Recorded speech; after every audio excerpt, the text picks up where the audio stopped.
Good morning students. हाय,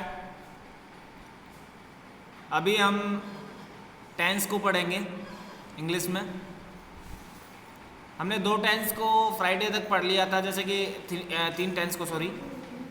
present tense हमारा चल रहा था, तो प्रेजेंट टेंस में हमने सिंपल प्रेजेंट, जिसका दूसरा नाम प्रेजेंट इंडेफिनिट होता है, दूसरा प्रेजेंट कंटिन्यूस जो कि आपका प्रेजेंट प्रोग्रेसिव भी कहलाता है, और फिर प्रेजेंट परफेक्ट। इन तीनों टेंसों के रूल किस प्रकार से हिंदी से इंग्लिश में ट्रांसलेट किया जाता है, क्या इनकी हेल्पिंग वर्ब होती है, ये सब हमने पढ़ा था।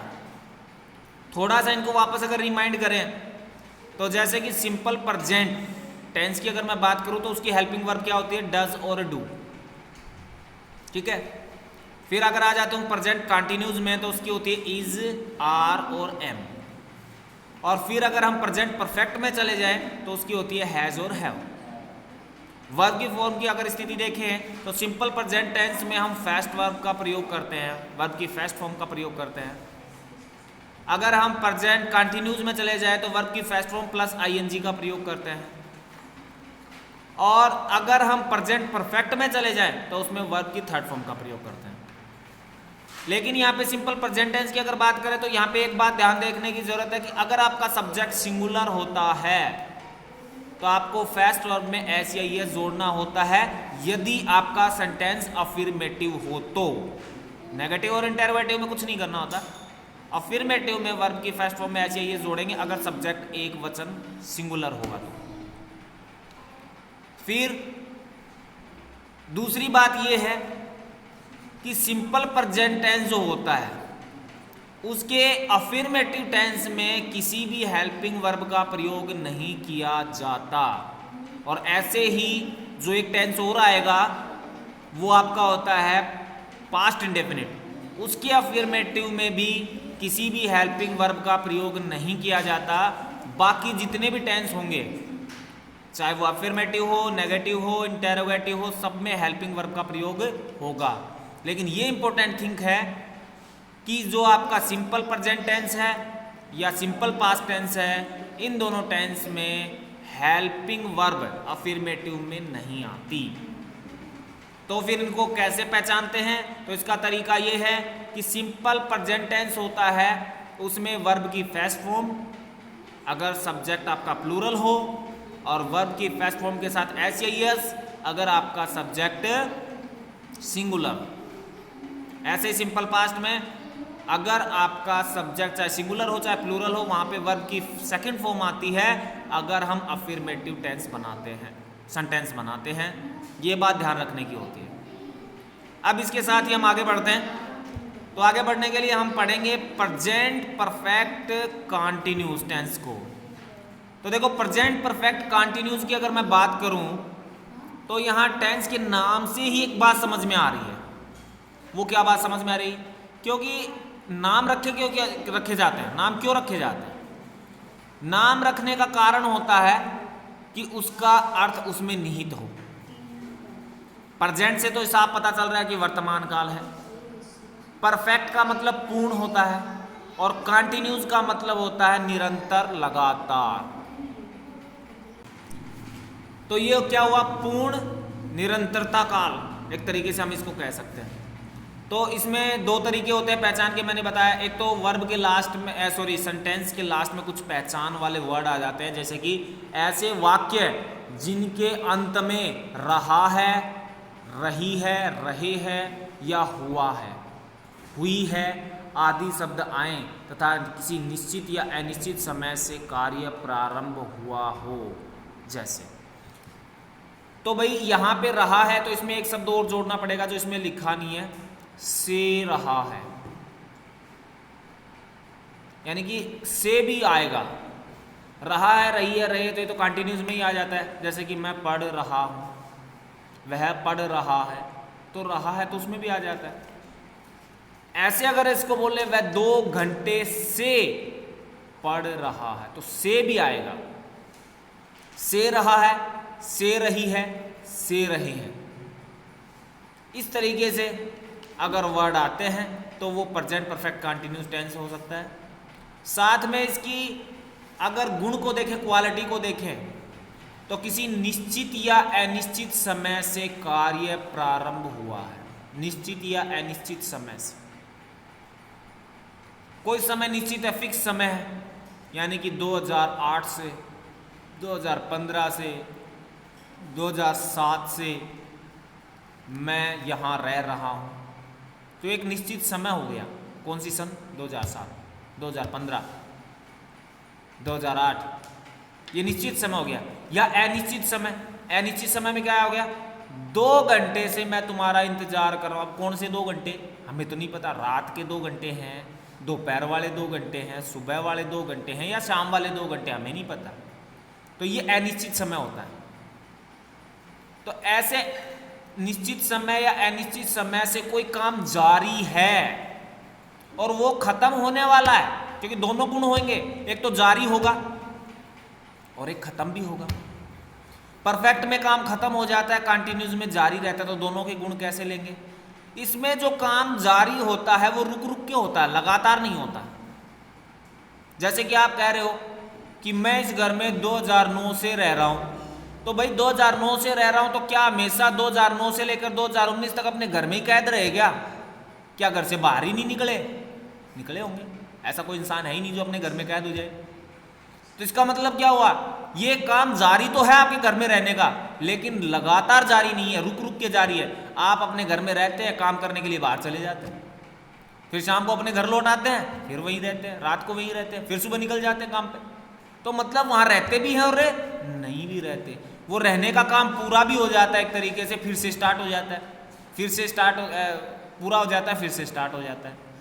जैसे हम कहते हैं मैं इस स्कूल में इतने साल से पढ़ा रहा हूँ, तो क्या आप उतने साल से मतलब 5 साल से पढ़ा रहे हो, 10 साल से पढ़ा रहे हो, लगातार ही पढ़ाते ही रह रहे हो क्या? रुके ही नहीं क्या कभी? तो मतलब 2 घंटे पढ़ाया होगा, 4 घंटे पढ़ाया होगा, 5 घंटे पढ़ाया होगा, फिर अपने घर चले गए होगा, फिर अगले दिन फिर पढ़ाना स्टार्ट कर दिया होगा। तो ये रुक रुक के काम होता है। हम वो काम करते हैं रुक रुक के करते हैं, इस चीज़ को हमें देखना होता है। तो मैं 2 घंटे से पढ़ा रहा हूँ, देखो इसमें तो मैं 2 घंटे से पढ़ा रहा हूँ, मतलब 2 घंटे हमें अनिश्चित समय है, ये हमें नहीं पता कौन से 2 घंटे हैं, लेकिन 2 घंटे से पढ़ा रहा है, तो ये प्रेजेंट परफेक्ट कंटिन्यूज में आएगा। अब इसका स्ट्रक्चर भी, थोड़ा पैटर्न भी ध्यान से रख लें।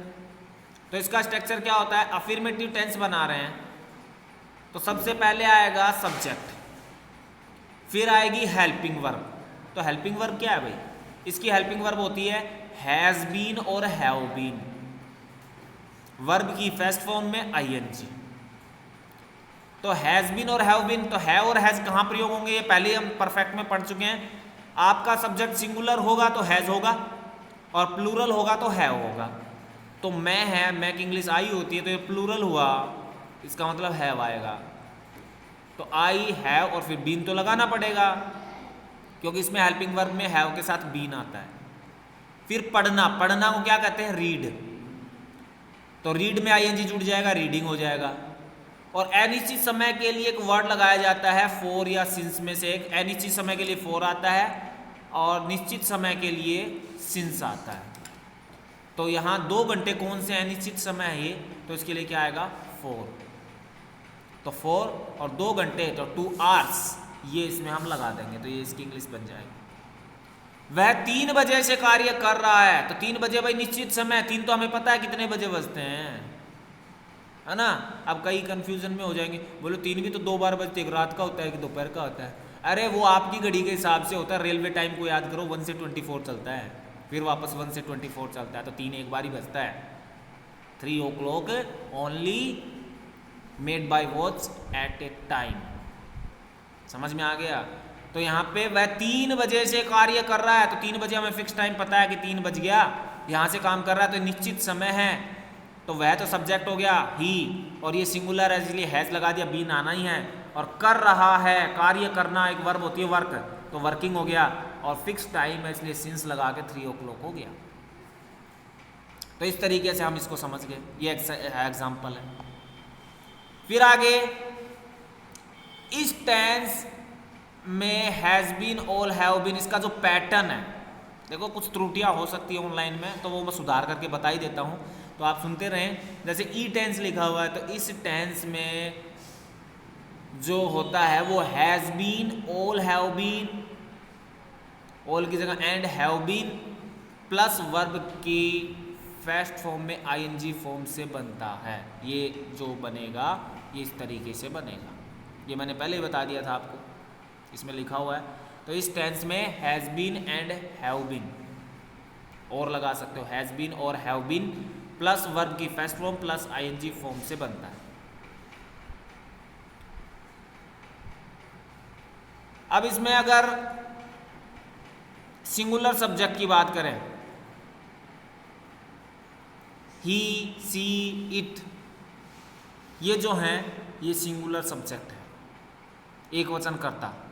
इसके साथ हैज़ बीन तथा आई, वी, यू, दे, ये सभी क्या हैं, प्लूरल सब्जेक्ट है। ये 7, 9, 1 और 7 ये ऐसे ही है, कुछ नहीं है, इसमें कंफ्यूज मत हो जाना।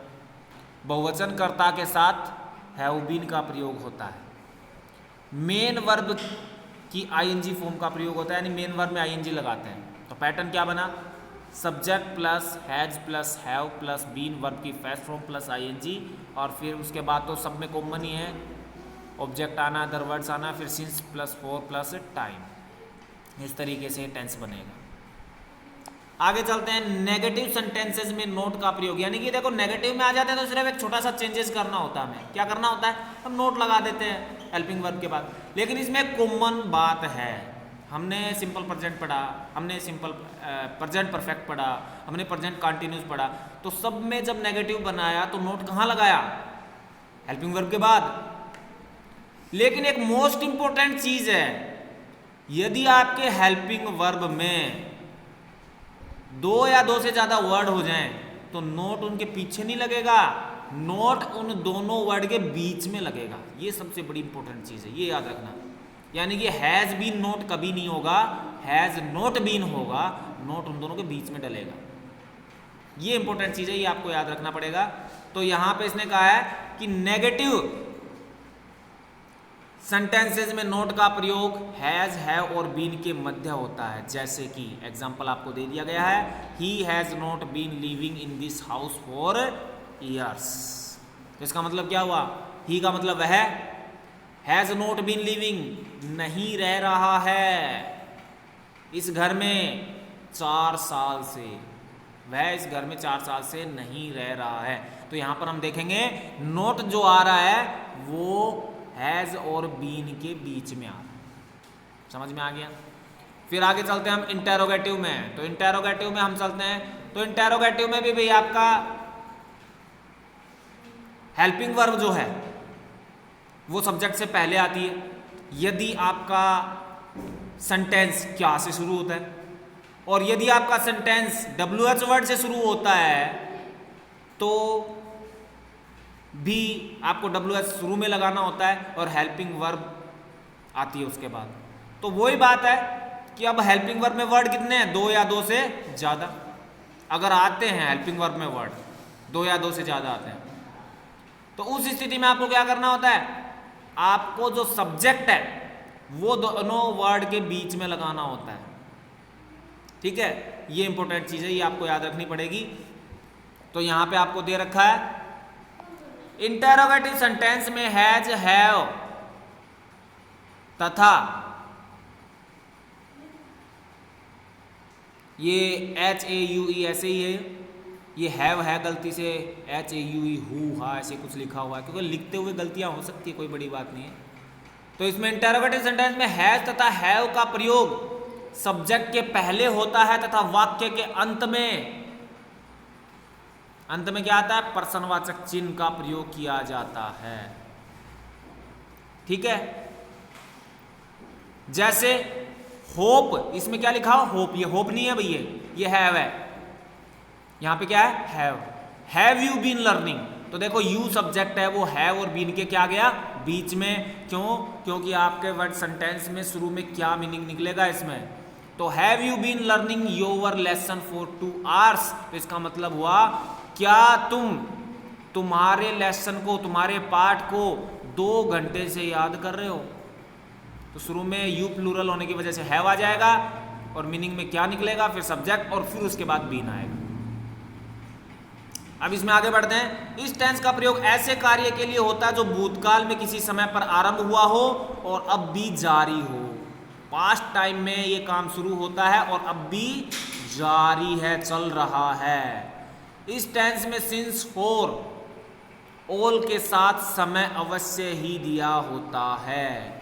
यदि समय नहीं दिया हो तो सेंटेंस प्रेजेंट कंटिन्यूअस टेंस में माना जाता है। उदाहरणार्थ, यानी कहने का मतलब अगर समय नहीं दिया जाएगा, मैंने कहा ना 2 घंटे से पढ़ रहा है, अगर ये समय को हटा दो, 2 घंटे से को हटा दो, तो वह पढ़ रहा है ये बचेगा और ये बचेगा, तो फिर वो किस में माना जाएगा, प्रेजेंट कंटिन्यूअस में। जैसे कि इट इज रेनिंग, वर्षा हो रही है, तो भाई वर्षा हो रही है, तो वर्षा हो रही है का मतलब क्या है, यहां पे टाइम नहीं दे रखा, इसलिए प्रेजेंट कंटिन्यूअस हो गया, इट इज रेनिंग। अब ये सोचने वाली बात है, देखो इट का मैंने लिखवाया था, कई बच्चे कंफ्यूज रहते हैं, बोले सर जी इट का मतलब, बोले इट का मतलब यह है, यह होता है, मैं ये नहीं कह रहा कि नहीं होता, लेकिन ये सब्जेक्ट के रूप में यूज होता है। और एक वर्ड होता है दिस, वो इशारा करने के लिए आता है, वो आता है यह के लिए, तो ये सब्जेक्ट के रूप में होता है। और कई बार सेंटेंसेस में सब्जेक्ट नहीं होता तो हम इट का प्रयोग करते हैं। जैसे वर्षा हो रही है, तो वर्षा होना तो वर्ब हो गई, तो इसमें सब्जेक्ट कहाँ है, इसमें सब्जेक्ट ही नहीं है, तो वो हमें अपनी तरफ से लगाना पड़ेगा इट। और कंटिन्यूस बना रहे तो इट सिंगुलर हो गया, तो इसलिए इज, और वर्षा होना वर्ब है तो रेनिंग। तो इस तरीके से हम इसको क्या करेंगे, प्रेजेंट कंटिन्यूस टेंस में बना देंगे, क्योंकि इसमें समय नहीं है। आगे बढ़ते हैं। अगला, इसी में अगर समय जोड़ दिया जाए, ठीक है, इसी में अगर समय जोड़ दिया जाए तो ये प्रेजेंट परफेक्ट कंटिन्यूस हो जाएगा। कैसे, 2 घंटे से वर्षा हो रही है, तो समय जुड़ गया 2 घंटे से, तो इट, और फिर इट के बाद हिज नहीं लगाएंगे, फिर तो हमें प्रेजेंट परफेक्ट कंटिन्यूस की हेल्पिंग वर्ब लगानी पड़ेगी। इट सिंगुलर है तो हैज बीन, रेनिंग, और 2 घंटे से तो फॉर 2 आवर्स, तो ये प्रेजेंट परफेक्ट कंटिन्यूस हो गया समय आने पर। अब देखिए इन दोनों में अंतर क्या है, इन दोनों में है प्रेजेंट कंटिन्यूस यह दर्शाता है कि कोई काम लगातार चल रहा है, जबकि प्रेजेंट परफेक्ट कंटिन्यूस यह दर्शाता है कि कोई काम किसी भूतकालीन समय से अभी तक चल रहा है। ये इसका मतलब होगा, ठीक है। तो यहाँ पे कुछ अंतर के आधार पर सब इसमें बनाए गए हैं। जैसे कि आई एम रीडिंग, ये कौन सा टेंस हुआ भाई, आई एम रीडिंग, ये हुआ आपका प्रेजेंट कंटिन्यूस। फिर डोंट लाफ, मत हंसो, I am standing now, I am standing, तो हंसो मत, मैं खड़ा हो रहा हूं। लुक, देखो, somebody is sitting on the road, कोई रोड पर बैठा हुआ है, देखो रोड पर कोई बैठा हुआ है। तो ये सारे के सारे एग्जाम्पल, 2 एग्जाम्पल हैं, ये क्या है, प्रेजेंट कंटिन्यूस के। दूसरा प्रेजेंट परफेक्ट कंटिन्यूस में I have been reading, I have been reading, ये प्रेजेंट परफेक्ट कंटिन्यूस में होगा, ठीक है। मैं पढ़ रहा हूं, अब समय इसमें दिया नहीं है, 2 घंटे से पढ़ रहा है या 4 घंटे से, वो आपको जोड़ना पड़ेगा। जैसे कि I have been standing for 2 hours so I am sitting now, मैं 2 घंटे से खड़ा हूं इसलिए अब मैं क्या कर रहा हूं, बैठ रहा हूं। somebody has been sitting on the road for 2 hours, कोई 2 घंटे से रोड पर बैठा है, ये इसका मीनिंग निकलेगा। तो ये आपको समझ में आ गया होगा कि आखिरकार किस प्रकार से प्रेजेंट परफेक्ट कंटिन्यूअस टेंस बनता है, क्या उसकी पहचान होती है। वापस से रिमाइंड कर देता हूं, अगर कोई काम किसी निश्चित या अनिश्चित समय से जारी है भूतकाल में और वो रुक रुक कर होता है, या फिर समय दे रखा और वो जारी है निश्चित समय से, तो भी वो प्रेजेंट परफेक्ट कंटिन्यूअस में आएगा। इसके पीछे या तो वर्ड से रहा है, से रही है, से रहे है आएगा, या फिर इसमें ये लगेगा कि कोई काम पास्ट टाइम से चल रहा है, निरंतर टाइम पे चल रहा है, या रुक रुक कर चल रहा है लेकिन काम हो रहा है, तो वो प्रेजेंट परफेक्ट कंटिन्यूस होगा। इसकी helping verb has been, have been होगी, हैज़ बीन सिंगुलर के साथ, हैव बीन प्लूरल के साथ लगेगी। अगर नोट लगाना हो तो नोट हैज़ बीन और हैव बीन के बीच में लगेगा, और अगर इंटेरोगेटिव बनाना हो तो इंटेरोगेटिव के अंदर सब्जेक्ट हैज़ बीन और हैव बीन के बीच में आएगा। ये बड़ी इंपॉर्टेंट चीज़ है, ये आपको याद रखनी है। अब सबसे बड़ी चीज़ आ जाती है एक और, वो भी मैं आपको बता देता हूँ। वो ये है कि जब वर्ब में आईएनजी जोड़ते हैं तो क्या होता है, कुछ रूल हैं आईएनजी जोड़ते समय। यदि वर्ब के लास्ट में ई आ जाए तो जब आईएनजी जोड़ोगे तो ई को हटा के जोड़ना, ठीक है। ये नहीं है कि उसको ई को भी इस्तेमाल हम करें, जैसे टेक है TAKE, उसमें ई आता है, तो जब आईएनजी जोड़ेंगे तो TAKING हो जाएगा, ई नहीं आएगा। दूसरी चीज, अगर आपका वर्ब के अंदर लास्ट लेटर से पहले वोवल हो, ठीक है, तो वो जो वोवल होगा वो वोवल क्या करेगा, उस लेटर को, लास्ट वाले लेटर को डबल कर देगा आईएनजी जोड़ते समय। अगर एक ही वोवल होना चाहिए, अगर दो वोवल हुए तो ऐसा नहीं होगा, ठीक है ना। ये आपको बहुत इंपॉर्टेंट चीज याद रखें। जैसे पुट है, PUT पुट, तो टी से पहले क्या है, यू, और यू अकेला है वोवल, उससे पहले तो पी है, पी वोवल नहीं है। तो ये पुट है, तो पुट में आईएनजी जोड़ोगे तो PUTTING हो जाएगा, पुटिंग। ये आपको ध्यान रखना है, ठीक है। अगर वर्ब में IE आता है लास्ट में IE आता है, तो आईएनजी जोड़ते समय वो वाई बन जाएगा और वाई में आईएनजी जुड़ेगा। जैसे LIE लाई, तो इसमें आईएनजी जोड़ने जा रहे हो तो LYING लाइंग हो जाएगा। ये आपको याद रखना है। और मैंने डबल लेटर वाला बताया आपको कि अगर डबल वोवेल वाला, अगर डबल वोवेल आ जाए लास्ट लेटर से पहले तो लेटर डबल नहीं होगा, ये आपको ध्यान रखना है, ठीक है ना। ये ध्यान रख लेना। जैसे रेन है RAIN, ए और आई क्या हो गया, दो वोवेल है, इसमें नहीं होगा। आगे बात करते हैं, अगर वाई पहले से ही हो वर्ब में, जैसे प्ले है PLAY प्ले, तो इसमें तो वाई है, तो इसमें सीधे ही आईएनजी जोड़ देंगे, PLAYING। समझ में आ गया। तो ये आईएनजी जोड़ने के रूल हैं, और ये आपका प्रेजेंट परफेक्ट कंटिन्यूस टेंस है जो कि यहाँ पे एंड होता है। अब मैं अपने वीडियो को स्टॉप करता हूँ यहीं पे। होमवर्क में आपको ये पूरा उतारना है, जिसको मैं ऊपर नीचे करके एक बार फिर से दिखा देता हूँ। ये यहाँ से the present perfect continuous tense है, यहाँ से स्टार्ट करना है। इसमें हो सकता है कुछ मिस्टेक आ रही है, तो उसमें मैंने वीडियो के अंदर बता दिया था कि कौन सा वर्ड क्या होगा, क्या लिखना है। तो ये नहीं कि ऐसा कैसा उतार दो, ठीक है ना। जैसे कि ये लिखा, इस tense have been, all have been plus verb के आईएनजी फॉर्म से बनता है, तो इसमें क्या लिखेंगे, इस टेंस में हैज़ बीन और हैव बीन प्लस वर्ब में आईएनजी फॉर्म से बनता है, ऐसे इसको लिखेंगे। फिर आगे यह चलते हैं, तो ये 7 लिखा हुआ, तो 7 का कोई मतलब नहीं है। आगे 791 लिखा हुआ तो इसका कोई मतलब नहीं है। तो इस तरीके से कुछ गलतियां इसमें आ रही हैं, तो वो आप करेक्शन कर लेंगे। फिर आगे अगर हम देखें तो ये हैज़ और हैज़ तथा हैव, तो HAUE है, हैव आएगा यहाँ पे। और ये एग्जाम्पल में जैसे दिया है तो होप लिखा हुआ है, यहाँ होप नहीं आएगा, यहाँ हैव आएगा। तो ये कुछ मिस्टेक्स हैं, इनको करेक्शन आप कर लेंगे और ये होमवर्क में काम कर लेंगे, आप ध्यान रखेंगे। और ये आपका पूरा काम है जिसको मैंने स्क्रॉल किया है, आपको स्क्रीन पे दिखा रहा हूँ मैं बार बार, इनको आप नोट कर लेंगे, ठीक है। तो ये आपके होमवर्क में है। अभी मैं अपने वीडियो को स्टॉप करता हूँ। Okay, bye.